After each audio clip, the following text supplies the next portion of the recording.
Chers abonnés, si vous voulez voir la suite de nos reportages sur le terrain, là où les autres ne vont pas, eh bien, il faut vous abonner à l'application Omerta que vous trouverez, que vous pouvez télécharger sur Apple Store, Google Play et sur notre site internet www.omertamedia.fr.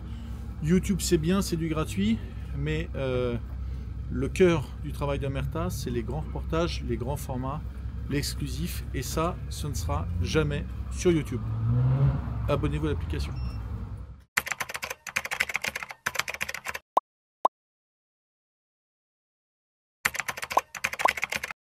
Bonjour à tous, merci d'être à l'écoute d'Omerta. Nous avons la joie de recevoir aujourd'hui Sylvain Durin pour son livre René Girard, du désir à la violence, donc sur le philosophe René Girard. Sylvain Durin qui est également éditeur, les éditions du Verbe Haut, et qui a succédé à Jean-Marie Cuny à la direction de la nouvelle revue Lorraine, anciennement la revue Lorraine Populaire, qui fête ses 50 ans dans quelques jours, avec un numéro exceptionnel pour ses 50 ans, voilà, pour les Lorrains qui nous regardent. Mais aujourd'hui, ce qui nous préoccupe, c'est la philosophie de René Girard. René Girard est un philosophe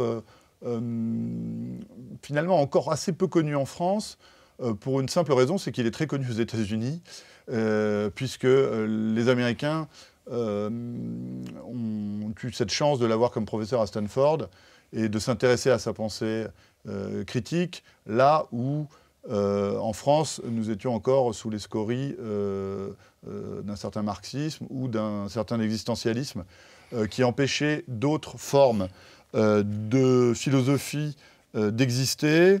Et avant de poser ma première question, je rappellerai aussi que René Girard est un philosophe qui vient de la littérature, et c'est par l'étude des mythes littéraires et des rapports humains dans la littérature qu'il est devenu un philosophe.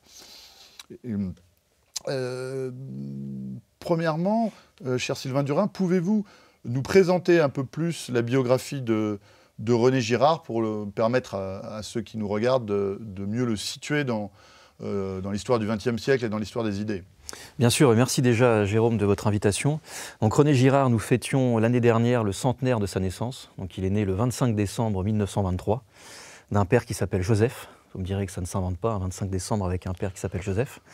Mais la comparaison peut s'arrêter là, parce que son père était ce qu'on pourrait dire un radical socialiste, très anti-clergé, anticlérical, mais une mère très pieuse, donc un milieu un peu bourgeois, mais bourgeois déclassé.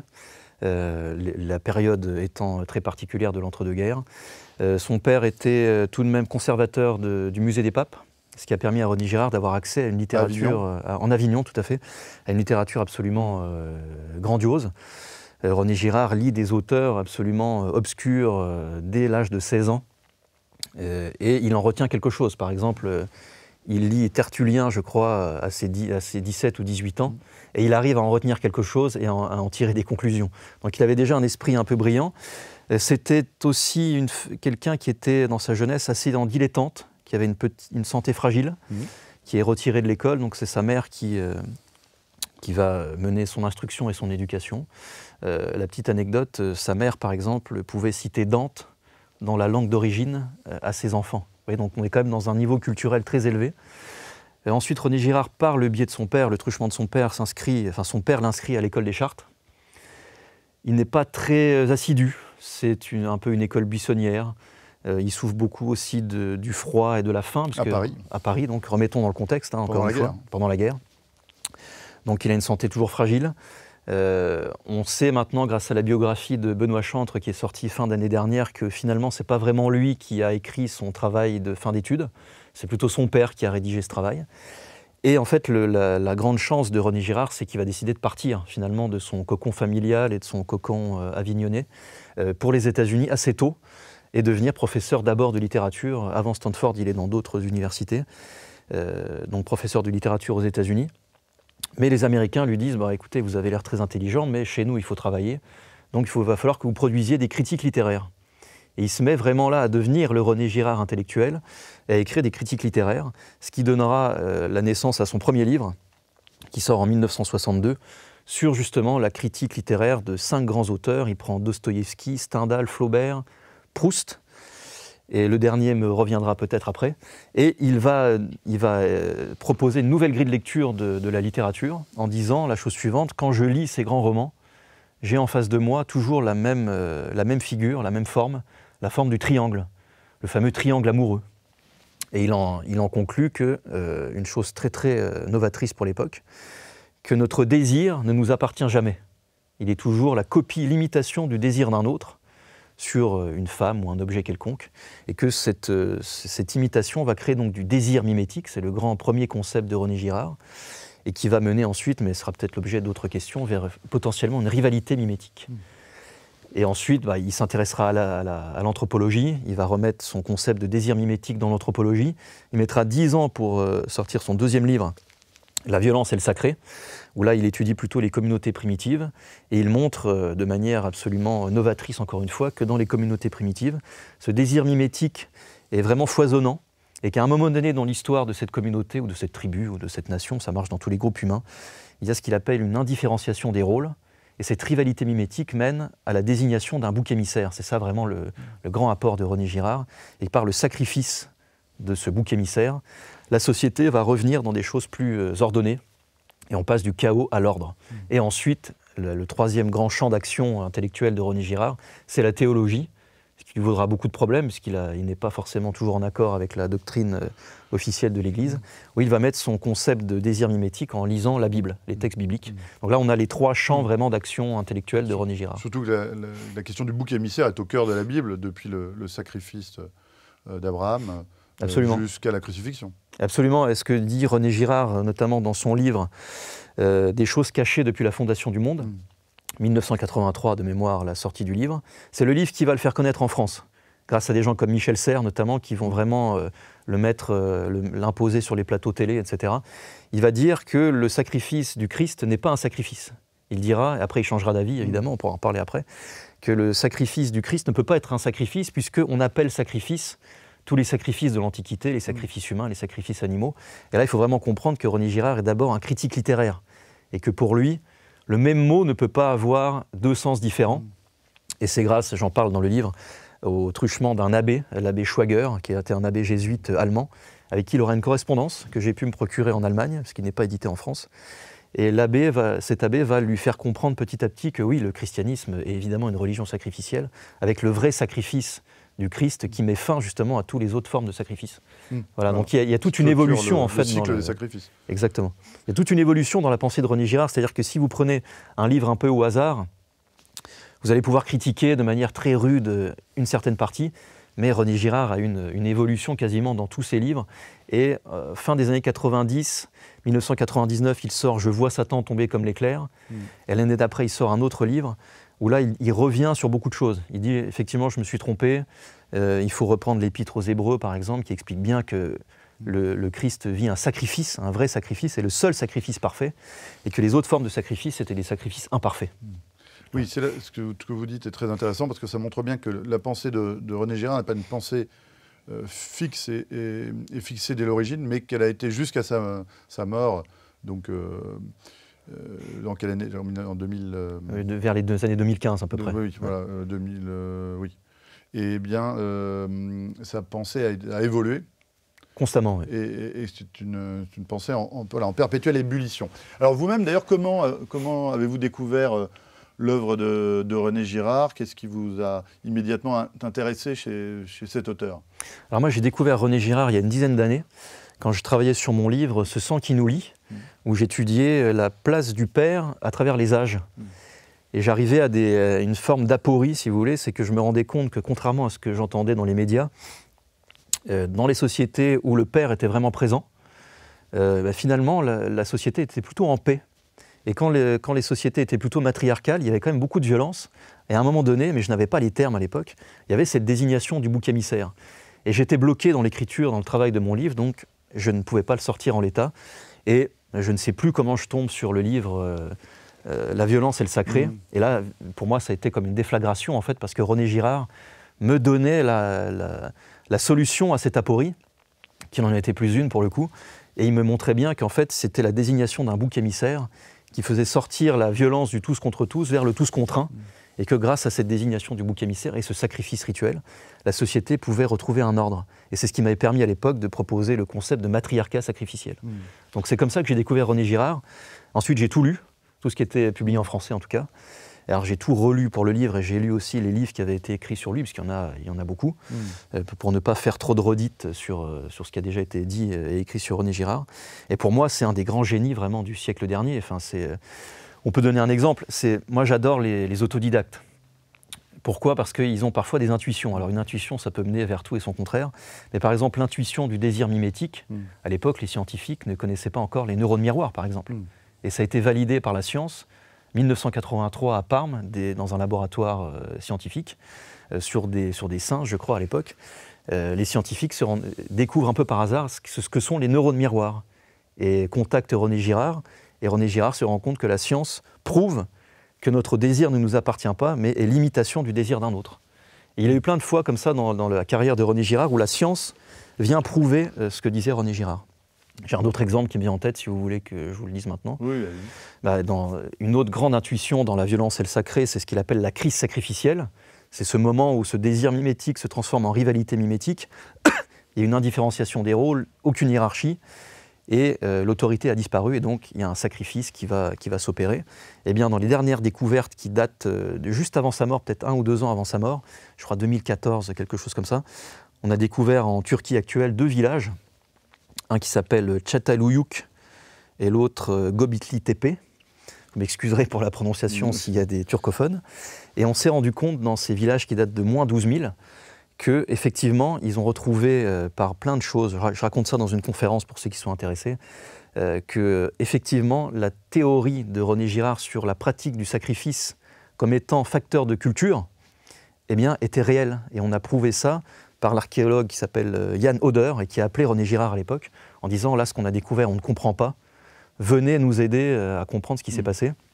Et dans les découvertes, on voit les maisons de ces premiers peuples, en fait, qui sont les premiers peuples sédentaires, qui se sacrifiaient les uns les autres, quoi. Mais moins 12 000, ce qui est une découverte qui remet tout en cause, tout en question, sur ce qu'on pensait de l'histoire de la sédentarisation, quoi.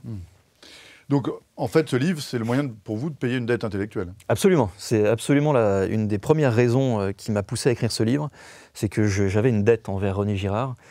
Et j'étais un peu peiné de voir que mes contemporains ne connaissent pas vraiment René Girard. Et quand ils le connaissent par un livre.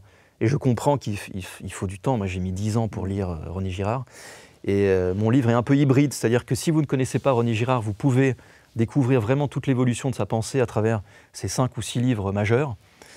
Et si vous connaissez René Girard aussi, j'ai une dernière partie qui est un peu inédite sur la manière dont on pourrait utiliser René Girard face à la tradition de l'Église. Oui, on y arrivera.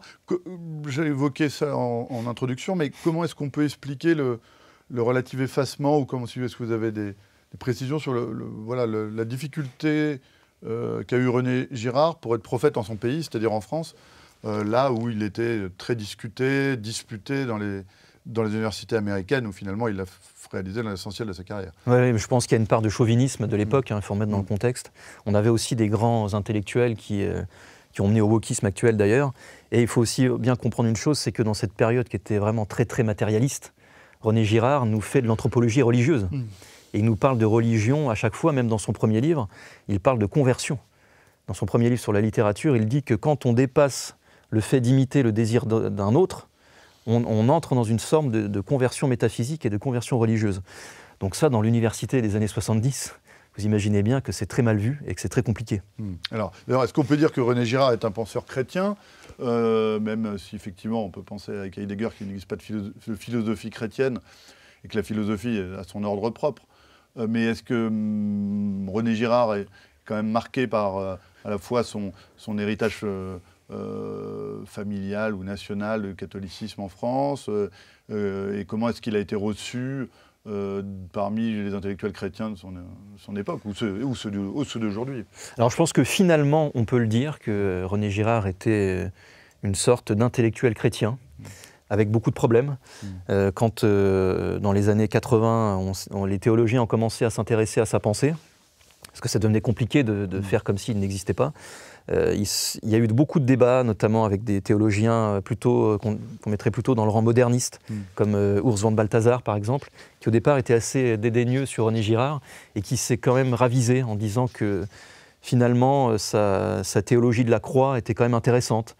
Alors théologiquement, tout ne rentre pas à 100%, mais il y a encore des débats aujourd'hui sur la théologie de René Girard. René Girard lui-même disait qu'il n'était pas théologien.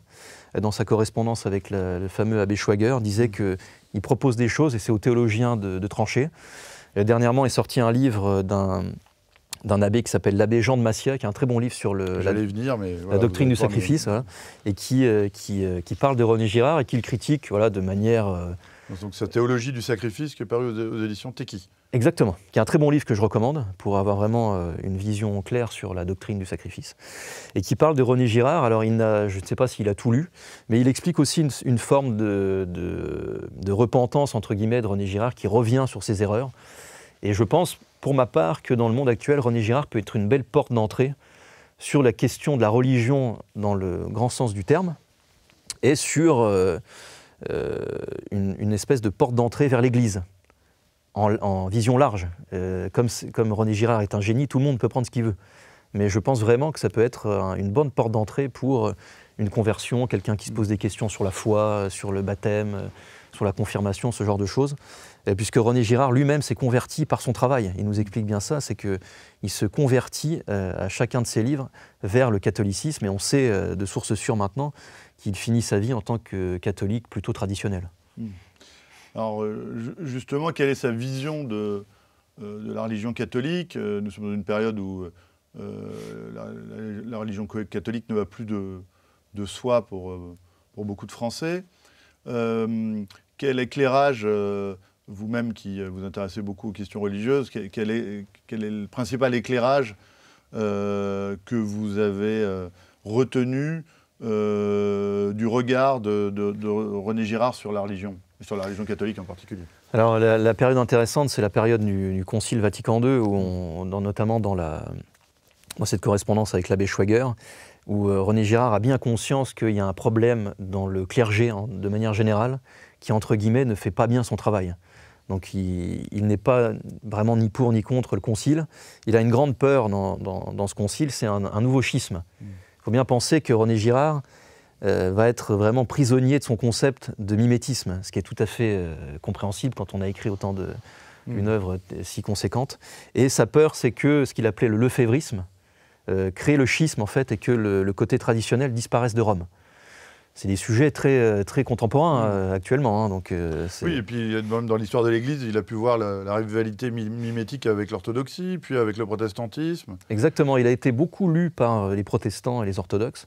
Donc c'est quelqu'un d'assez œcuménique, intellectuellement parlant. C'est que quand il est invité à débattre, il y a même des livres de débat avec des protestants ou des orthodoxes, il le fait volontiers. Encore une fois, c'est un autodidacte. Donc en général, l'autodidacte... Puis René Girard, c'est quelqu'un qui a beaucoup d'humour, qui a un peu un pince sans rire, qui aime la provocation. C'est un provocateur assez hors pair. Hein. Un petit exemple, dans certains de ses livres, il peut balayer Freud en 2 pages. Mais c'est tellement exceptionnel ce qu'il écrit que 2 pages suffisent. Mais on sent le petit rictus de René Girard derrière.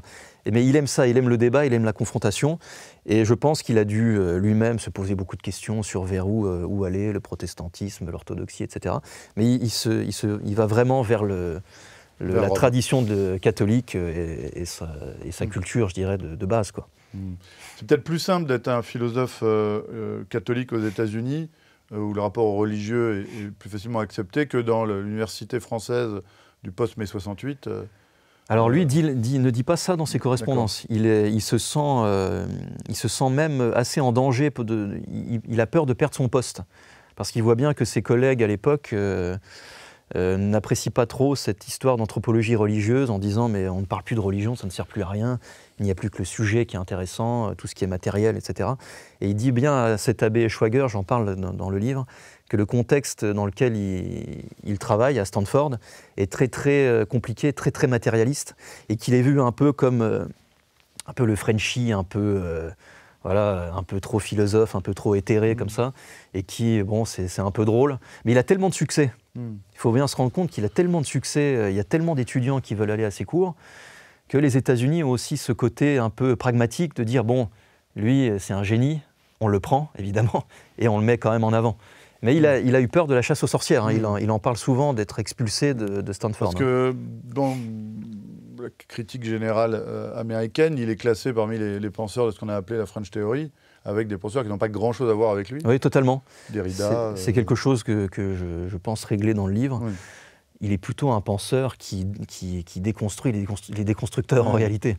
Par certains côtés, peut faire penser au livre qu'écrivait Pierre Boutan dans les années 70, d'ailleurs à l'époque en lien avec Bernard-Henri Lévy, pour déconstruire à la fois le marxisme et la psychanalyse. Absolument, il est vraiment dans cette lignée-là. Et ce qui est stimulant intellectuellement, c'est qu'il n'a pas de barrière. C'est-à-dire qu'en face de lui, il a des monstres. Hein. Par exemple, Lévi-Strauss. S'attaquer à Lévi-Strauss à l'époque, c'était quelque chose d'assez exceptionnel. Comme s'attaquer à Sartre, c'était quand même assez compliqué. Et lui, étant de l'autre côté, étant aux États-Unis, il a moins de barrières, et étant autodidacte, il a moins de barrières, et il y va. Et il raconte pas dans ses mémoires, parce qu'il n'en a pas écrit malheureusement, mais dans ses correspondances, comment Lévi-Strauss le snob. C'est très drôle à lire. Et Lévi-Strauss va critiquer René Girard dans un de ses livres sans le nommer. Donc il est quand même lu par toute l'intelligentsia française, parce que c'est quand même puissant. Hein. René Girard, vous lisez un livre. Oui, non mais c'est pas... Dans les années 80, 90, même au début des années 2000, ce n'est pas un penseur je veux dire, de seconde zone ou qui est relégué dans des petites maisons d'édition. C'est vraiment un philosophe qui a pignon sur rue. Mais, tout à fait, oui. Mais effectivement, dans un paysage où la philosophie avait été largement confisquée par ce qu'on peut appeler la gauche, ou ce qui s'auto-appelle la gauche, effectivement, il a été moins mis en avant par une certaine presse. L'émission qui est symptomatique, c'est l'émission Apostrophe. Oui. Quand René Girard est invité, il est brillantissime. Mais les intellectuels autour, je ne me souviens plus de qui était autour, il y avait des anthropologues et des grands intellectuels, sont un peu ennuyés en disant « bon, ce que vous nous dites, c'est bien beau, mais ça sort peut-être un peu trop de votre cerveau, il n'y a pas de preuves. Et il aura les preuves, comme je vous ai raconté tout à l'heure, sur l'anthropologie, 30-40 ans plus tard. Oui, c'est-à-dire que lui part de la littérature et donc de la création artistique et littéraire des grands écrivains, de Balzac à Dostoïevski, en passant, pour en faire des cas de psychologie humaine et en tirer sa propre philosophie sur le rapport au désir et à la violence. Et sur l'origine, c'est ce que vous avez expliqué tout à l'heure, les découvertes archéologiques contemporaines ont finalement vérifié les intuitions que lui-même tirait du bagage culturel européen. Absolument, alors qu'il était vraiment, quasiment vraiment détesté par les anthropologues. Et parce que y avait quelqu'un de la littérature qui venait sur leur plate-bande et qui les embêtait avec des grandes théories. Et puis, sur le terrain, ça ne se vérifiait pas forcément. Et puis, ils étaient un peu embêtés que ce René Girard vienne un peu sur leur terrain, quoi. Mais ça a changé grâce, encore une fois, à ce Yann Oder, qui, je ne sais pas ce qu'il pensait de René Girard avant, mais en tout cas a eu le courage de l'appeler. Et c'est René Girard qui a pu expliquer toutes ces découvertes. Alors, vous savez qu'à Omerta, nous nous intéressons beaucoup aux conflits intérieurs, mais aussi beaucoup aux conflits internationaux. Il y a toute une réflexion de René Girard sur la guerre, parce que la guerre est finalement la violence publique, là où il y a des violences privées. Là, nous sommes dans l'histoire de la violence publique. Alors, quel est le regard de René Girard sur la guerre et qu'est-ce qu'il dit de notre temps et de nos guerres contemporaines qui, chaque jour, plus encore, nous montrent leur triste actualité? Oui, c'est vraiment René Girard, un auteur à lire maintenant, en réalité. C'est un auteur du chaos et de l'apocalypse, hein, René Girard, dans les deux sens du terme. Dans le sens un peu vulgaire, la fin du monde ou la fin d'un monde, et dans le sens vraiment étymologique de dévoilement. C'est vraiment l'auteur à lire aujourd'hui. Alors, René Girard a écrit un livre très intéressant qui s'appelle « Achever Clausewitz ». Alors, quand René Girard dit « achever un auteur », ce n'est pas l'enterrer, ce n'est pas le sacrifier, c'est plutôt tirer de cet auteur ce qui est bon à prendre et essayer de compléter sa pensée. Et René Girard ça c'est vraiment la fin du livre, la conclusion que j'appelle justement « Achever Girard », point d'interrogation, une petite provocation mais amicale, dans le vrai sens de achever en termes girardiens. Eh bien, René Girard, c'est intéressant parce qu'il nous parle de la montée aux extrêmes, comme Clausewitz. mais en termes de mimétisme. Et ça peut coller avec ce qui se passe aujourd'hui. Si vous regardez ce qui s'est passé le 7 octobre, Gaza, Israël, cette espèce de montée en gamme, si on veut dire, de la violence, en mimétisme, et de manière beaucoup plus puissante et beaucoup plus extrême. Alors il ne peut pas y avoir la réponse en face, puisque les deux forces ne sont pas égales. Mais ça peut aussi se voir avec le conflit entre la Russie et l'Ukraine, OTAN-Russie, avec des choses qui sont en mimétisme. Et il y a une espèce de point de non-retour. C'est ce que nous explique René Girard. C'est qu'à un moment donné, si l'emballement mimétique est trop avancé, c'est quasiment impossible de revenir en arrière et la guerre est quasiment inéluctable. Donc c'est un auteur assez pessimiste de nature, René Girard. Il y a très peu de choses positives dans ces livres, donc il faut un peu s'accrocher pour le lire, mais c'est toujours très passionnant.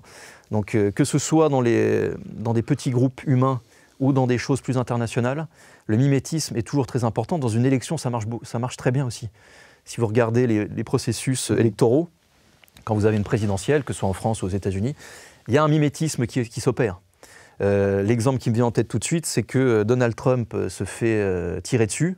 Donc il va mettre des petits, même des grands d'ailleurs, des grandes plaques autour de lui. Kamala Harris fait la même chose. C'est une forme de mimétisme pour dire « mais moi aussi je peux être en danger ». Vous voyez ? Et comme ça on peut monter petit à petit en gamme. Alors si ça s'arrête là, c'est pas très grave. Mais en termes de violence, ça peut tout à fait aller très loin. Et si c'est des nations évidemment qui s'affrontent, le mimétisme est très dangereux. Et René Girard parle beaucoup de la puissance de la bombe atomique. En disant que finalement l'invention de cette bombe atomique, c'est ce qui permet au mimétisme de s'arrêter. Et c'est peut-être ce qui peut nous tuer tous, mais ce qui peut nous sauver tous. Aussi. Il parle beaucoup de ce paradoxe-là qui est très puissant. Là où croit le danger, c'est là aussi où croit le salut. Exactement. C'est la grande phrase, le diable porte pierre. C'est-à-dire que même la chose la plus horrible, on peut en tirer du bien. Alors justement, je lis un peu, pour vous citer quand même un peu.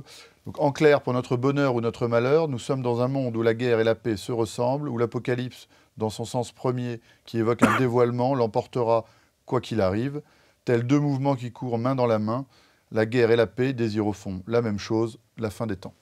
Voilà, c'est ça. Bon, ça, c'est une vision un peu eschatologique, mais avec René Girard, on est obligé un peu d'aller au bout. C'est-à-dire que, bon, là, je vais être obligé d'aller assez loin, mais si tout est dans la main de Dieu, c'est-à-dire si tout est voulu ou permis par Dieu, eh bien, tout va forcément dans le même sens.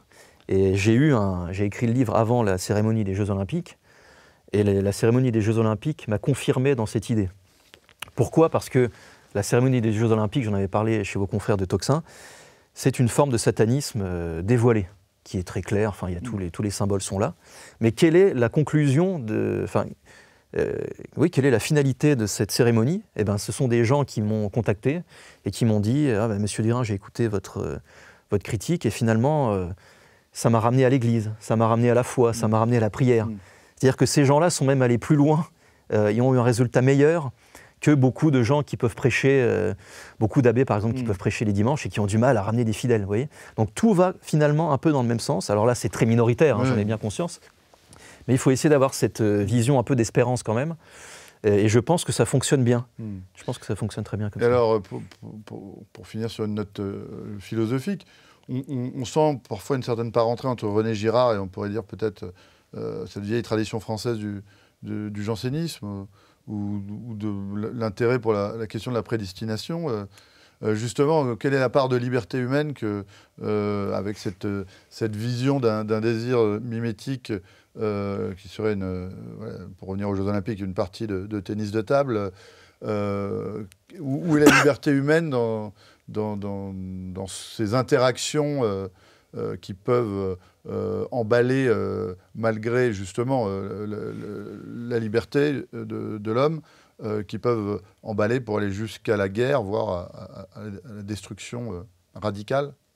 Alors René Girard en parle un peu du jansénisme et d'autres gens parlent de René Girard en tant que janséniste parfois. Dans une partie de son œuvre, il y a effectivement ça. Mais la conclusion de l'œuvre de René Girard, c'est que Dieu nous a donné le libre arbitre et nous a donné ce besoin du désir, ce besoin de désirer parce que Dieu veut qu'on le désire lui, veut qu'on désire Dieu. J'ai tout un passage là-dessus. Mais René Girard nous explique bien que nous avons un choix entre deux désirs et deux désirs d'imitation, soit imiter Dieu, soit imiter Satan. Donc le libre arbitre est quand même là, Mais pour bien l'utiliser, et là il rejoint la tradition de l'Église, pour bien utiliser le libre arbitre, évidemment, il faut imiter Dieu. Mais nous pouvons malheureusement imiter Satan. Donc il est vraiment sorti aussi de toutes ces erreurs jansénistes, même s'il ne s'est jamais revendiqué janséniste, mais toutes ces erreurs de dire que le désir mimétique était surpuissant, si vous voulez. Écoutez, Sylvain Durin, tout cela nous donne envie de relire René Girard, ou de le lire pour ceux qui n'auraient pas eu l'occasion encore d'ouvrir un de ses ouvrages, et pourquoi pas le relire à partir de la propre lecture que vous en faites, dans René Girard, Du désir à la violence, aux éditions du Verbe Haut. Et merci beaucoup pour ces éclairages et pour cette redécouverte que vous nous proposez de l'œuvre de René Girard. Merci Sylvain Durin. Merci à vous.